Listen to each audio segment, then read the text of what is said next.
It was so nasty, but I had it and I was eating bell peppers because like babies can prevent colds. My friend had a small. I didn't know that. I love bell peppers. Oh, okay. So I was with that. So I was looking up for foods to prevent colds.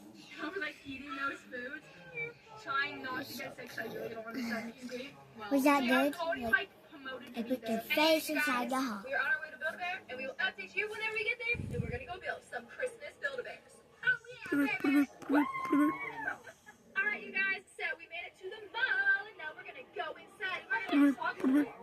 What? What did I eat today? She likes that. No. I mean, he likes that. So guys, that's Pickles, and this is Pretty Bird. Pickles, Pretty Bird.